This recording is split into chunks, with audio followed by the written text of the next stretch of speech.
Nasri looks for Xavi!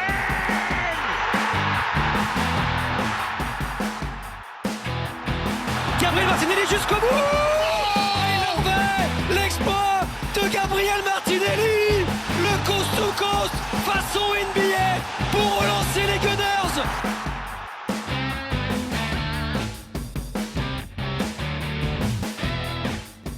Hello and welcome to this week's episode of the Kenyan Gunners podcast with me, Omar Bashir, and Ahmed Banafa. Ahmed, good evening to you. Evening, Omar. It's not that good considering how we've been playing, but well, good evening to you regardless.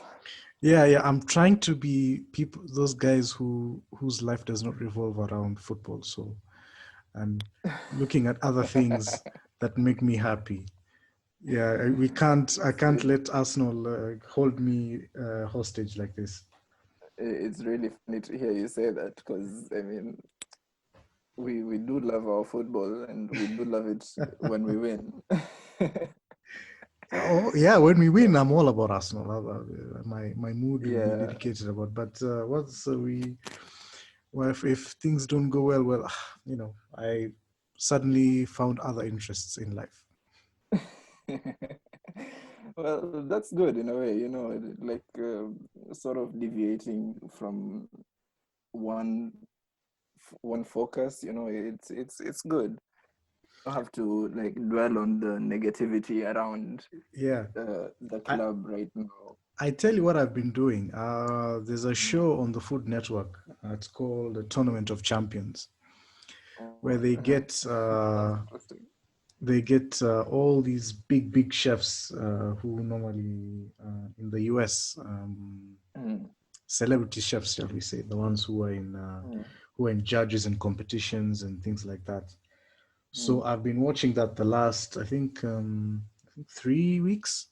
It's been Over the absolutely international fascinating. break as well. Absolutely fascinating. It really is. Good. Those who are into food shows, I recommend you watch it. You'll not be disappointed. Anyway, back to depression. Yeah, let's get us underway. Leeds United away from home. Difficult game either way. Stock lineups. I was actually pleased by the lineup when I saw it. What were your thoughts on it? I sort of picked itself in some ways. People came back with injuries. Elneny with COVID, Partey with injury. So I think, and a bit of tweaking here and there, but it was sort of what people were clamoring to see in terms of offensive shape. What did you think about it? Lineup, I think it was a change which I think most Arsenal fans wanted to see. I think the backline remained the same because we can't change something that's working, and Luis obviously had personal family matter. He just had a baby that same day. So the lineup, so the backline sort of picked itself. It was by order, nothing really too much about that.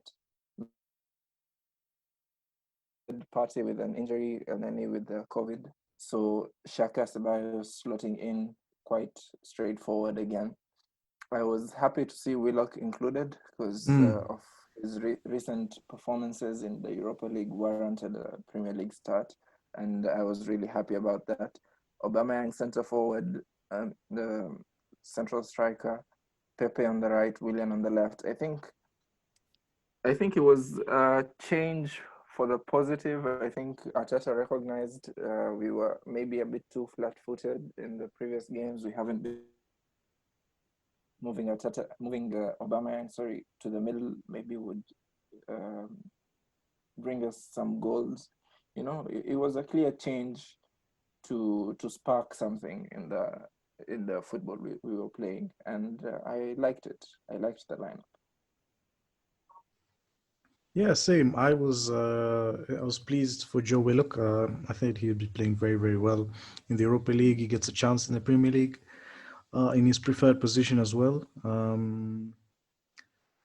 The backline, as I said, picks itself. They've been doing pretty decent this season, so I think there was no need to change there. Maybe if I was nitpicking, pick David Luiz, but as you said, of course, he had some personal issues that he had to deal with the birth of his child. Midfield sort of picked itself. Shaka Ceballos, the partnership that saw us win the FA Cup last season, and what everybody and their mother have been shouting for, Aubameyang playing down the middle. So I think Arsenal fans pre-game were sort of confident about the lineup and how the shape of the team was looking. How To the game itself. sorry? Onto the game itself. Yeah, the game. I think we sort of my take on it was that we sort of suffered from uh, lack of dynamism, especially in the forward areas. It was very static, even from the dynamic players you'd expect, like Joe Willock, Willian, Pepe. It was even Obal. They looked stiff. They looked. I'm not gonna say tired. They just didn't look like they were moving freely in and around the areas that you expect them to do well. Maybe it was because maybe they were all starting in those positions for first time together. Maybe they were not up to it in terms of their physicality or their fitness levels weren't up to it because of the traveling to and fro around the world. I don't know. We just looked stiff, and I think there was something to admire about the Leeds movement. They were moving incredibly in the final third. Their movement was absolutely incredible, and it's not rocket science really. When players picked the ball, there were runners beyond the lines, and more often than not, they found someone space. Maybe something for us to look into. Yeah, about this, I think Arteta's coaching has a sort of um, positional rigidity. Not in the sense that the players can't move, but it's players are given certain roles and they have to stay there to fulfill those roles that they've been given that they should do. You Mm-hmm. understand what I'm saying? Mm-hmm. So this results into us having, as you said, a more stiff instead of a more fluid rotational sort of play that we've been used to seeing from Arsenal of the past, Arsenal under Wenger. You know, I think in part due to our defensive concerns, which we've been trying to solve, or maybe it's just Arteta playing. I mean, this is how Arteta wants to play. We'll talk more about that. But I do feel like Arteta gives players zones. I think we've talked about this before. He gives players zones, and in the zones, these players have roles to fulfill, and they have to fulfill them. So this results in players not really moving to maybe following the ball, you know, opening up themselves. It results into more static players, players who wait for the ball to come to them, who wait for everything to fall into place. You know, Mm-hmm. I think we've also mentioned how we either score the perfect goal or we don't score at all. I think in one of our earlier podcasts we said that. So yeah, I feel like this is what is happening now to us because we aren't having exactly the opponents are not letting us have the perfect play, the perfect pass, you know, passing move maybe. We don't have that anymore. We can't have that game in, game out, and it results into us not creating a lot because the players are fixed in what they can do. And you'd see also Arteta how he dictates every pass. You can hear actually, if you wear headphones or whatever when you're watching the match, you'll hear Arteta screaming at the players, pass it to Ceballos, Danny, run to the ball, Oba, yes, press. He's always screaming at the players, telling them what to do. And it results in the players maybe not having that freedom to express themselves. Maybe that's been my new feeling. The players are not having that sort of positional rotation. They're fixed into their own roles, so we are not moving as well as we should be. It's not as fluid as comparatively the opponents we've been facing. Leeds today, Aston Villa the other day. It's not fluid from us, and it's costing us right now. Yeah, I think as well. You mentioned a good point, the rigidity of the system, and I think um, you talked about the perfect goal. I think when it's the system that he deploys can work if you do have the right players for the system. At this moment in time, I don't think he has those sort of players because you need players at the top of their game to be providing those sort of systems. And if you can look at Manchester City, I've discussed this before, I don't think they play free flowing attacking football. I think their football is very, um, of course, detailed. It's very um, calculated in terms of positional play and everything like that. Sort of what we're seeing similar to Mikel Arteta's Arsenal.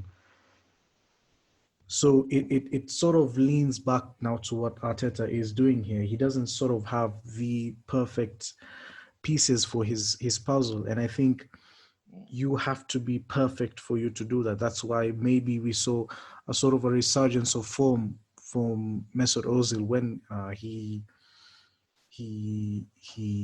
when Mikel Arteta first came in, because he's a very good player and put in a certain area and position for him to maximize on his talents. And that's when we saw, of course, Ozil performing not to the heights that we know he could, but at an acceptable level where he would provide chances for the team, for his teammates. And right now we do not have the players that are being told to create are not doing it in the level that we're supposed to. We're sort of relying on Bukayo Saka because of his initial. It's not because of how Arteta is playing him; it's because of his brilliance that Bukayo Saka is sort of being seen as the provider for the team, and it's sort of difficult now because what he's you're trying to see now, what is he going to do to change, because the rigidity is an issue. It's an issue. I think you do want that security in terms of your defensive shape, but I think as well, and unless you're gonna get, you're not gonna if you're gonna get the perfect pieces for your system, then that's fine. But at this moment in time, we're not there yet. So he has to look at the squad that he has and make it into a functional team, in terms of its offensive ability to create chances for our very talented forward line. And that's what I think he should be focusing on. I'm not saying that he should, abandon what he's trying to do in terms of his long-term and goals, but I think as much as we are building towards the future, there are games to be won, there are competitions to be won as well. So, and we need to put our voice in these competitions. Otherwise, I think we are sort of gonna see what we saw last year in the Premier League. Struggling. I mean, games basically in the balance. It could be anybody's game, and you can't go 38 games like that and expect to get into top four. To get into top four, you have to be dominating at least 60 to 70% of the games that we play. And right now, at this moment in time, it just if you look at our record in the Premier League, I think it's 4 games won, 4 games lost, and then there's the draw of yesterday. I mean, that in itself speaks to it. You know, it's very, very balanced. Even if you look at the games that we won, with the exception of Fulham, all games have been 1 goal margins. You know, Yeah, it's been very, very yeah, tight, and that it can't be. That's not sustainable. It's not sustainable to be performing in that manner, definitely not. and it's something that needs to be rectified. Yeah. So just looking at the game yesterday, in the first half, what do you think maybe um having seen the lineup, of course, we liked the lineup, but then the actual gameplay itself, do you think maybe there was an error maybe somewhere in choosing some players? Because we didn't have any kind of intensity. I don't think Leeds were winning every 50-50. They were almost every 50-50. They were really on top of us from the get-go, I think. Mm. So is there anything maybe you would have liked to have seen that maybe would have improved us in the first half? And Um, yeah, I don't know. It's difficult because I mean, look, a lot of people are upset and will say, "Oh, play this player, play that player." But I think the fact of the matter is we are where we are because of the quality of the players that we have, mm, and the performances that we saw yesterday. mm, I think, bar a few, I think is pretty much what we expect from them. Danny Ceballos is not a very quick player.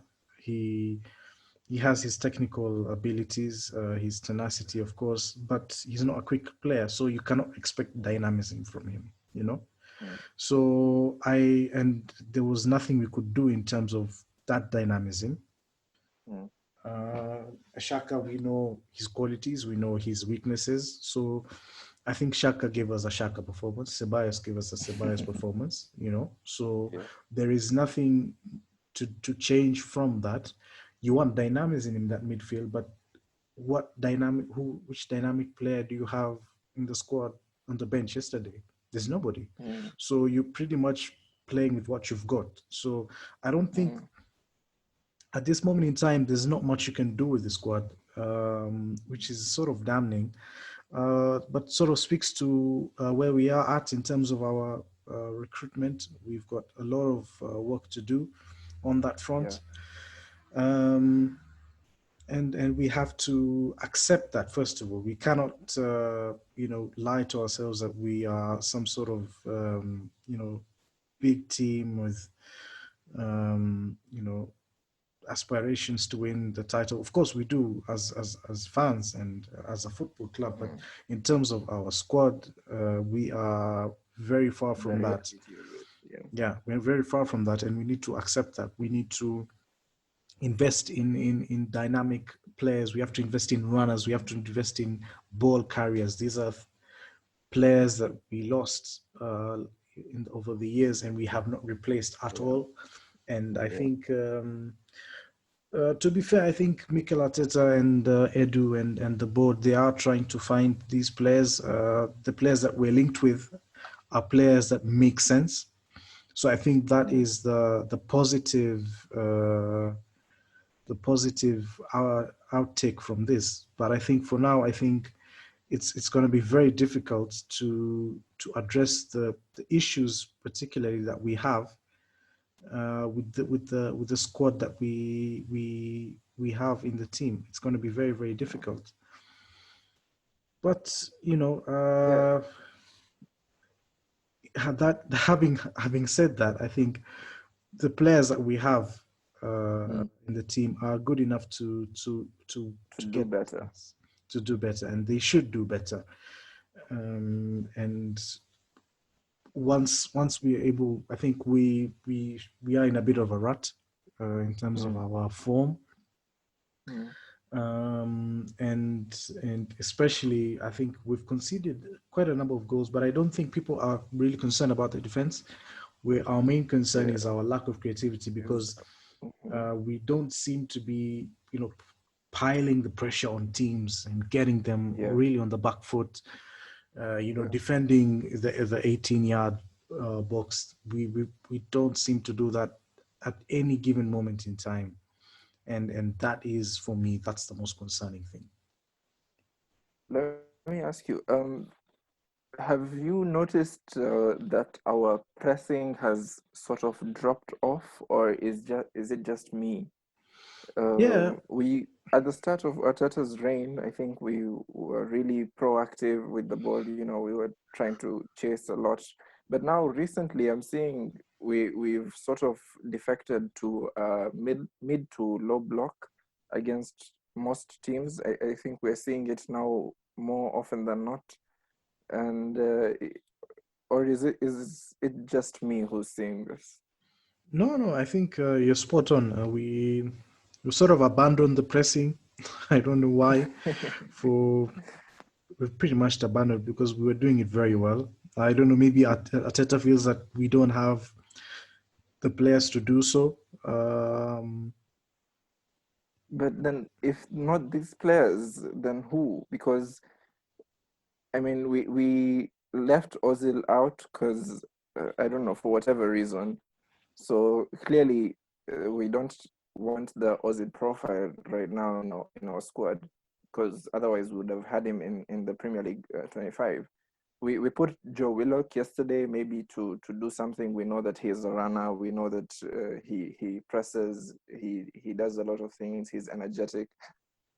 But we didn't see that yesterday. We tried. Who else have we tried in that position? We've tried a 4-3-3 formation with Saka, Partey, El Neni, and it still ends up the same way. We start poorly. We have like a 15-20 minute period where we do well, where we actually do well, and then we go back to dropping off.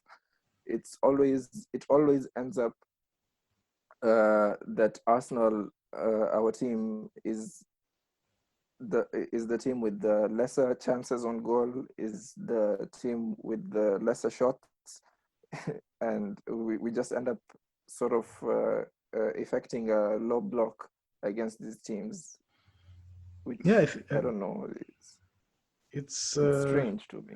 it's certainly strange. No doubt about that. I think, for me at least, it speaks to perhaps maybe the level of what's this called? The level Intensity. of intensity in the team has gone down, because I think maybe he's also afraid of runners in behind. But then again, why did you sign Gabriel? He's a very good player across the Yeah. pitch. I mean, Because right now, I would say, sorry to cut you off.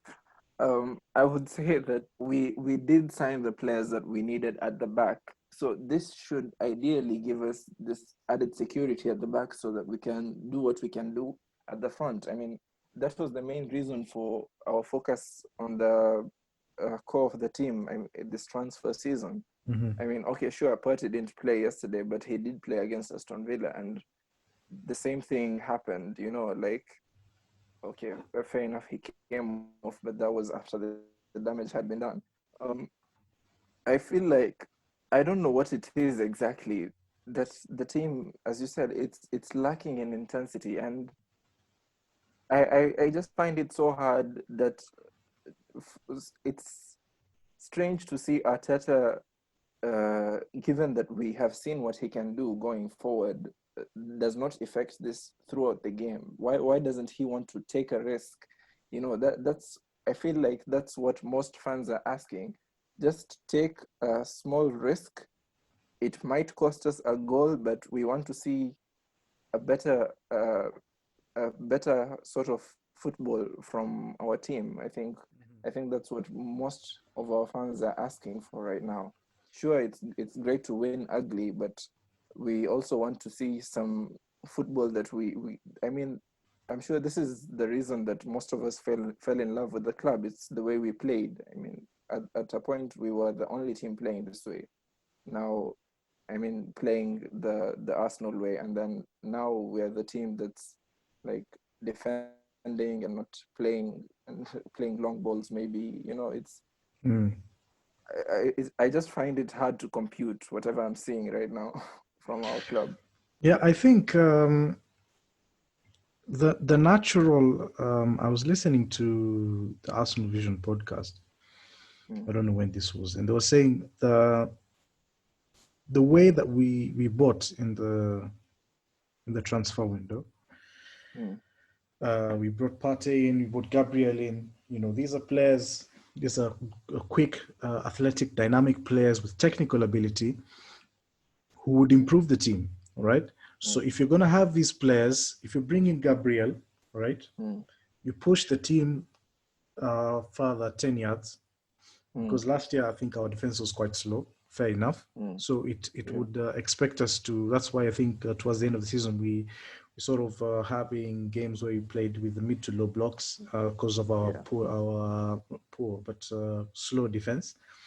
When you've got Bellerin there, he's lost a bit of space, but he's not a slow person. You've got Tierney, you've got Gabriel, and whoever plays alongside them. I was when in the beginning of the season we were thinking it's going to be Saliba, but that has proven to be not the case. So it's a relatively quick and dynamic and athletic, defensive team or defensive back four, shall we say? But we've sort of said, okay, we have these players, but let's keep the distance as low as possible, and that inadvertently leads to the midfield are given so much work to do now because the distances are so wide, and our midfield, as we said, is not very dynamic. So the opposition normally attacks us, and these days they've been very clever to it. They press on Shaka, they press on Ceballos, and whoever it is, and they basically attacks. They themselves are not very progressive players in terms of giving the balls quick into the offensive players in the right space in the right time. So it makes it even more difficult for our wide players to create, and they are our only creative force. So that it would make much more sense for us to push up higher, squeeze the team, right, and give the midfielders less tasks in terms of creative, and get the ball quicker and faster to the wide players when they don't have 42 million players around them, so they cannot create anything. Give the player. I'd like to see Willian getting the ball, or Pepe getting the ball, or Saka getting the ball when he has one player to beat. If they cannot do something in that scenario, then we can now question what is Willian doing, what is Saka doing, what is Pepe doing. But if you're giving the ball to Willian and he has four players around him, there's nothing he's going to do unless he's Lionel Messi. So I think we need to it starts from the back. We need to really work on that and see how we can use that offensive problems that we have and fix it in terms of pushing the defense up. You have the players to do it, so just go ahead and do it, because at this moment in time, you're damned if you do and damned if you don't. I think this also falls back to this thing of positional rigidity. I think if the players were a bit more fluid, moving up and down, if say Aubameyang just stays at his position, usually at left wing, fine, we guess that he's trying to widen the field of play, maybe. But once the ball gets to him, he's already surrounded by 2-3 players, and usually if the ball gets to him, he has no support. It's usually him, and he has to run with the ball and then wait for other players to come to him. Same with Pepe, same with William, same with Sa. It's very hard, and we keep going to the wings because we have no creative force in midfield, and it's a huge problem. And I don't know. It's something that desperately needs to be addressed, because we've become too predictable in our game. We've become one of the most boring teams to watch right now. It's not fun play like this. Not fun at all. I want to talk about Pepe. Yeah, There's been a lot of yeah. Mhm. there's a lot of clamor and noise about him, Mm, pending what he did mm, um, last night in the game. mm. Um, a lot of people have pissed off, rightfully so. Yeah, Um, I just have what's your take on him, because I think people are saying, look, he's not been playing this season. He's not been starting. He's been given this yeah, opportunity, yeah. and he goes ahead and And did what he did. So, yeah, and actually up to that point, I feel like he was actually okay. Like he wasn't doing anything wrong before that. In fact he was actually being a bit proactive, going past players. I think he created a chance in the first half or two, I don't know, and he had a shot. But doing what he did after he's been given a chance, as Ateta said it after the game, it's just totally unacceptable. We are not in, like, he's not playing in the streets. I mean, even then, you would start a brawl in the streets. Like if you do it there, but here it's a professional league. It's the Premier League, for Christ's sake. So headbutting an opponent like that, it's just silly, and it's totally unacceptable. He is a professional. He should not have done that. I don't know what came into him. They showed during the game that they'd been having like a sort of battle going on between him and the player before. I think he was getting frustrated, but it's still no excuse to headbutt another player mm, like that. Yeah. So yeah, it was wrong. It put us into even more pressure, because I feel like, had we, considering how we played with 10 men when Saka came on, when Nelson came on, considering how we played, how we tried playing, I feel like maybe we would have done something. We would have snatched it with an extra player, because it was sort of admirable in the sense that we were down, and then we tried creating, we still tried going for it bit by bit, as much as we could. So I feel like he put us in an already like what was an already bad situation. He put us in an even worse spot. So yeah, it totally cost us, and I think people are right to be angry with him. can I just say, first of all, I think the player who he quote unquote headbutted him. Yeah. Okay, I'm not. I'm not. Simtete Pepe. Okay, Uh-huh. I'm actually mad at what he did, because if you do that, you're asking for it basically. But Mm, I think we need to be very serious as people who watch and play football. mm, Pepe was sent off for violent conduct. yeah. Nothing he did was violent. I mean, Okay, wait, let me but we've explain. seen this before. It's Yes, let me listen. explain. Let me explain. Let me explain. Mm, People who do that get sent off for violent conduct, because in the yeah. rules, when you touch Mm, somebody on the head, it is considered mm, as violent conduct. All right? yeah. Yep. Now, here's my take on this. If a situation like that happens, Mm, and that's why people say common sense is not that common. And it's not like something parents uh-huh. say in a PTA meeting. This is something very serious. Mhm. I'm a referee, right? I have gone Yeah. and I've seen the situation. Mm, Has Pepe or any player, any other player, has this player mm, touched the face or the head of this other player? Yes. Mm. Is it violent conduct? No.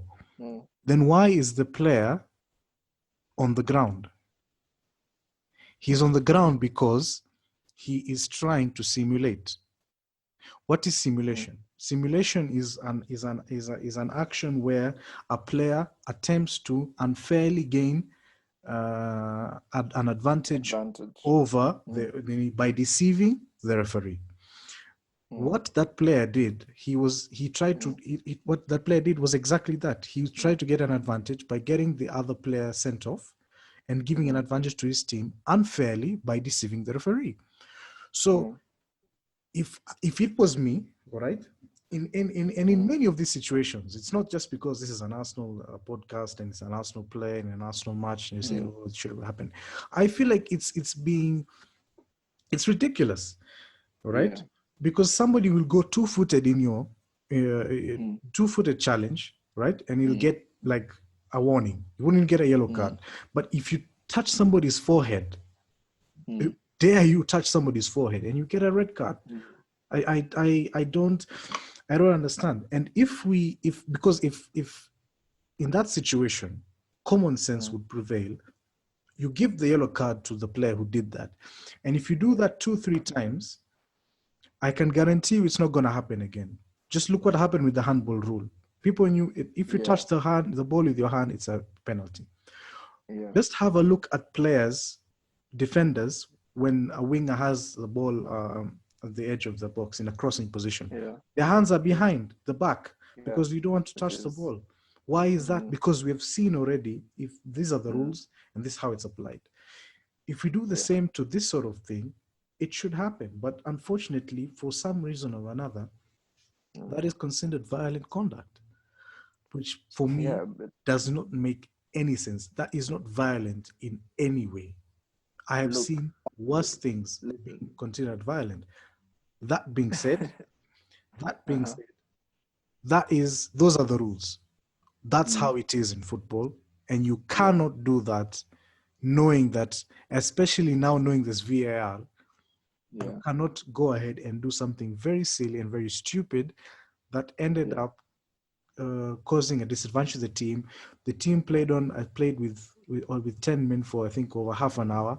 These players have been on international break. The majority of the second half. Yes, majority of the second half, basically. These guys have been, traveling around the world, playing for their countries, played 90 minutes, couple of games, and you're just endangering, not only putting your team at disadvantage, but you're endangering the health of your fellow team. And it's completely responsible. And Arteta was right to be mad. And I think a lot of Pepe stock fell yesterday. I think he lost some of his supporters yesterday. Yeah. With that decision. But and he's going to be 3 games out in the Premier League. Yes. When does he come back? It is a straight red. He comes back after.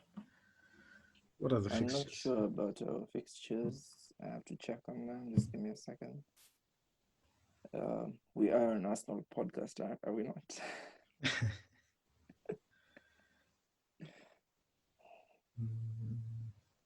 Okay, here we go. He'll miss out on Wolves, Spurs, and Burnley.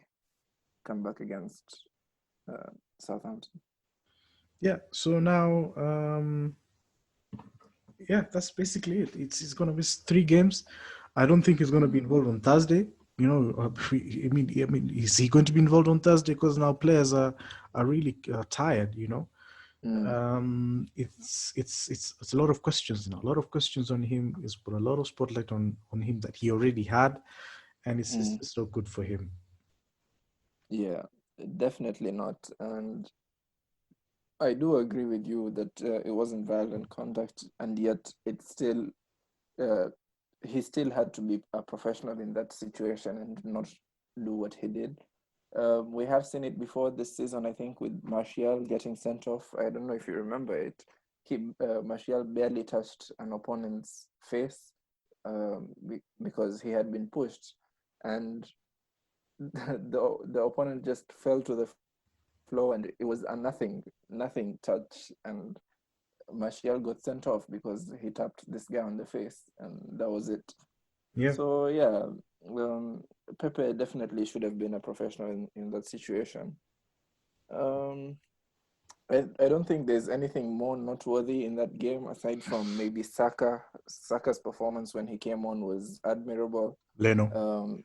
Leno as well, he saved us from conceding a lot. I think probably man of the match.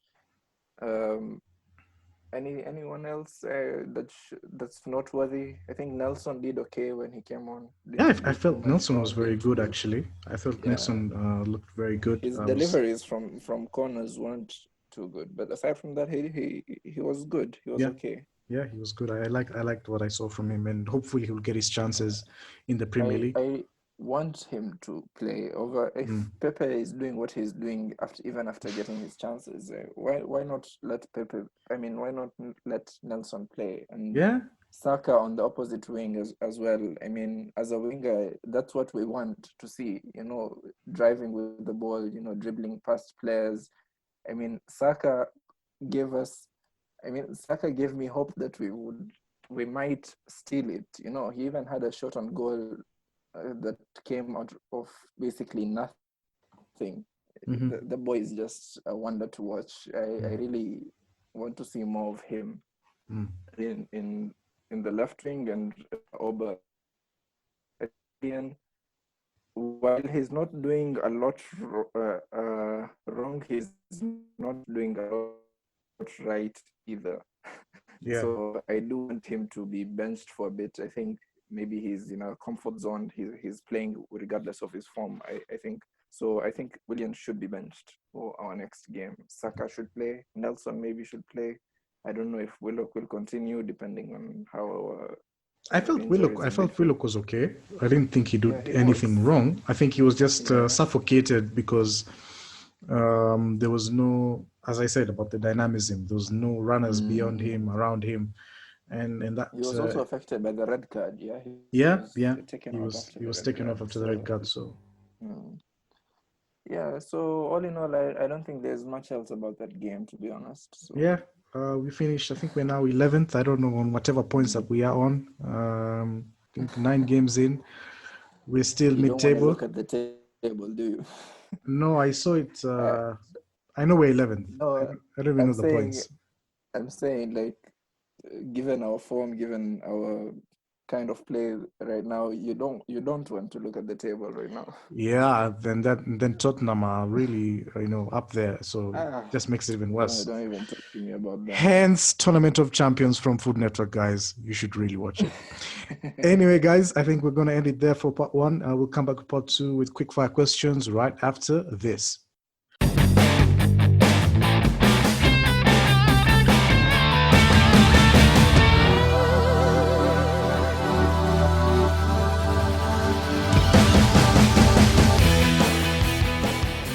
Welcome back to part two of the Kenyan Goodness podcast. You can follow us on our various social media sites on Instagram, Twitter, Facebook, and YouTube at Kenyan Goodness Pod.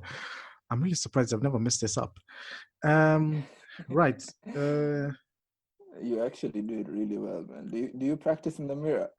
I don't even have a mirror. I don't have a mirror. Anyway, for any ladies watching. Okay. I'm just gonna breeze past that. You can cut that out. I'll go to Twitter. We have a question from Yregi at Yregi_. He says, should Pepe be given more time? We have touched on this. I think he had a chance yesterday to show what he can do, and I do think he was trying. I think he wasn't playing that badly, rather. That's the thing with Pepe, though. He never plays badly, but he never plays well. Yeah, and he might have had a moment of brilliance, but does this justify Arteta maybe in leaving him out? He's maybe a hothead. Well, I don't know.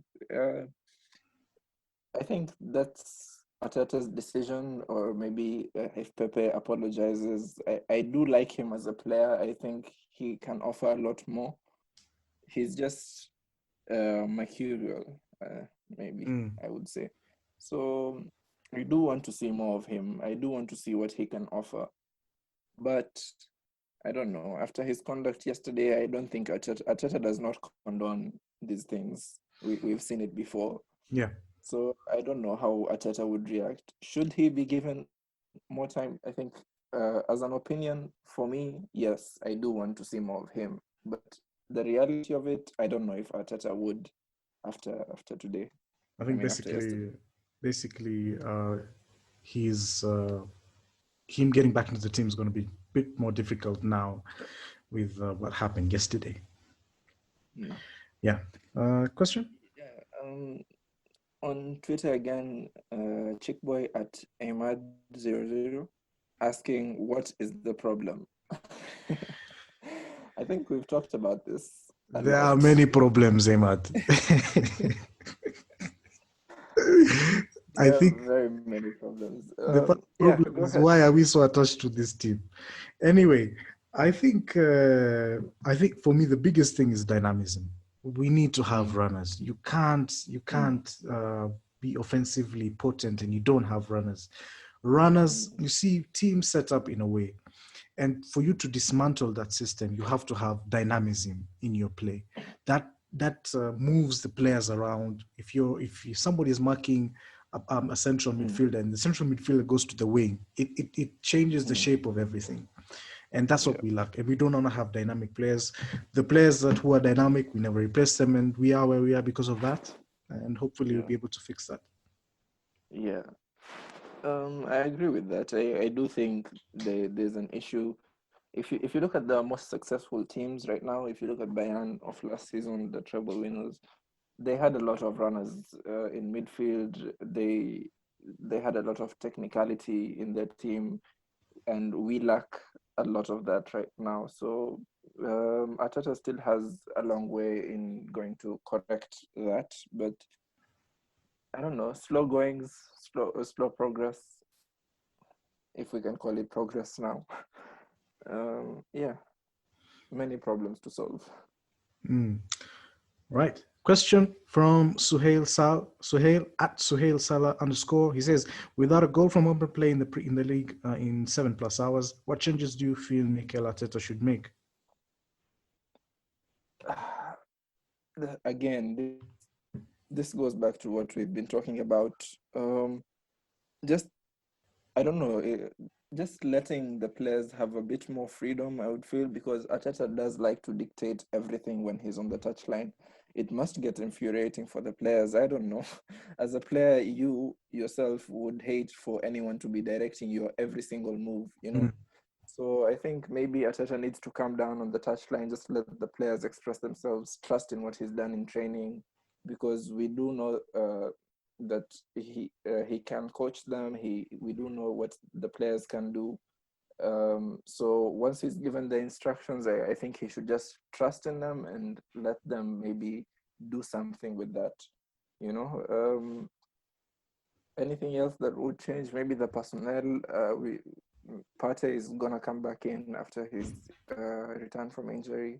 I don't know when is he coming back. Do you know? He could be back by Thursday or next weekend. It wasn't that serious. So once he comes back, I'm sure he'll slot straight into the first team.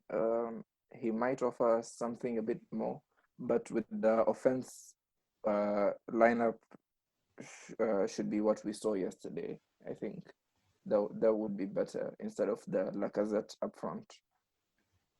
Yeah, I for a minute, by the way, I thought Lacazette was left out of the team. I think now he should be focusing on getting his form back as well. He's really been poor.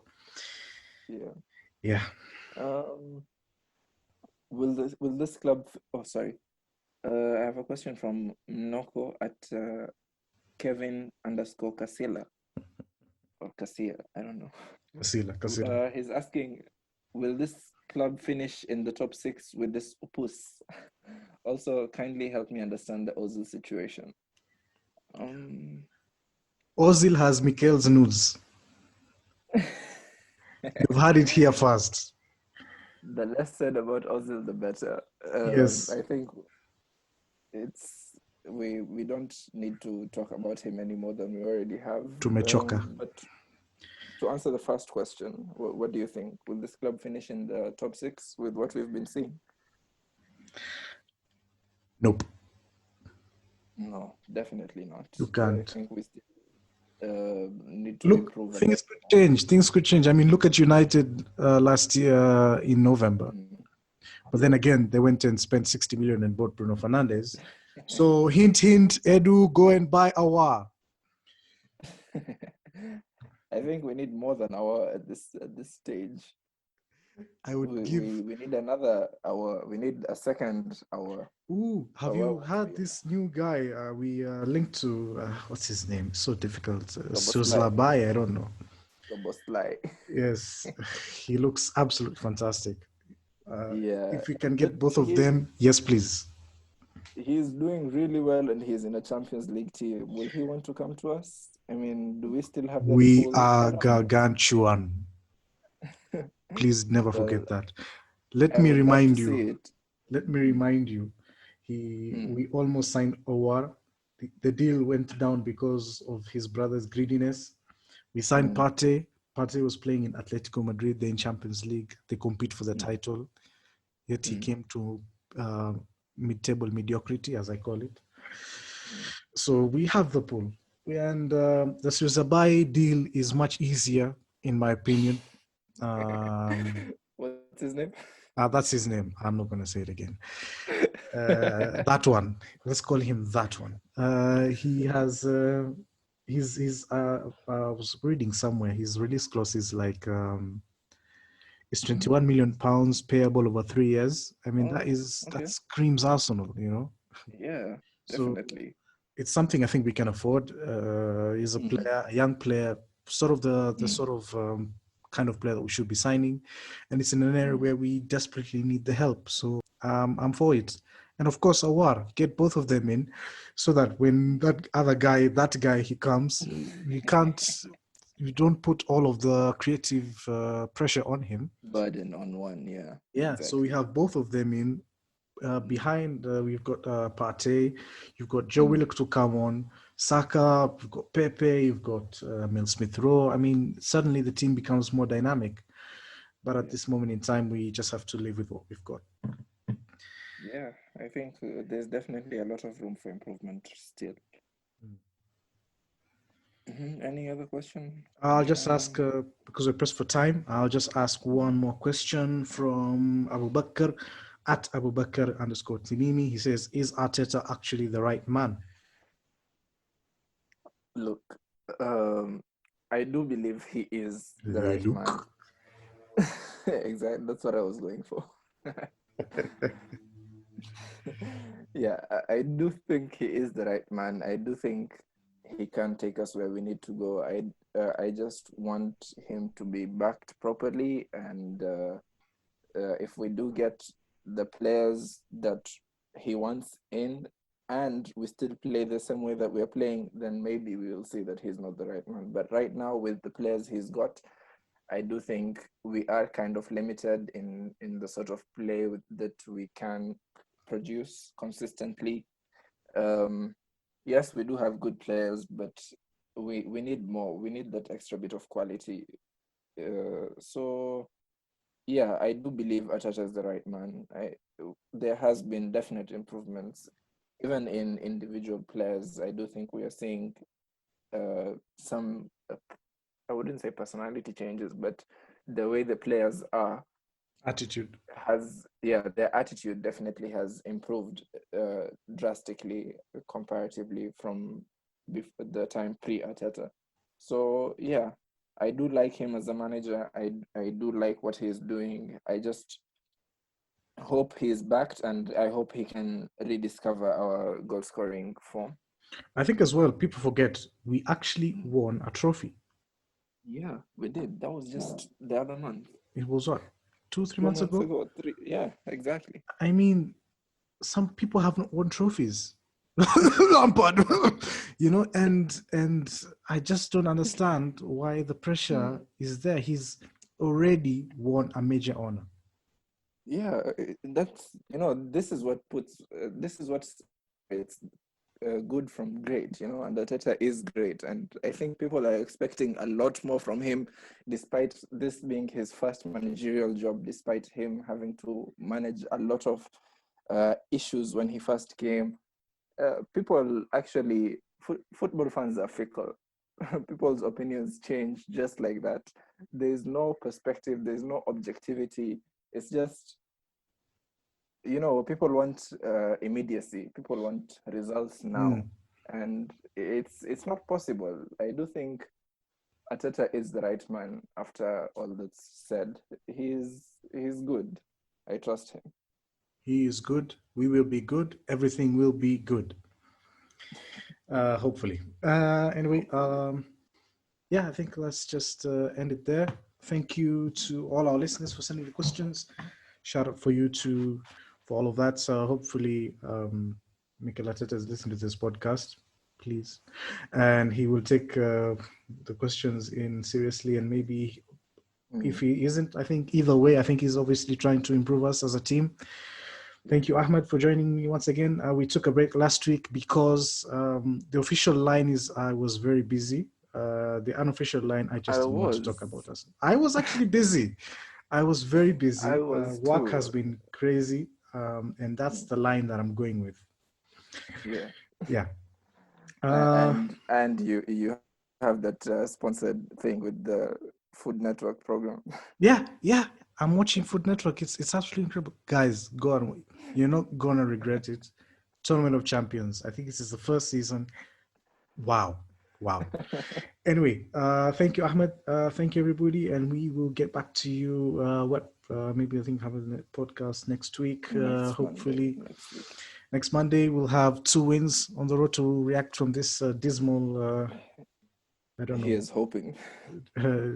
Time it's been. Anyway, thank you, guys. We'll see you. Kwaheri. Bye.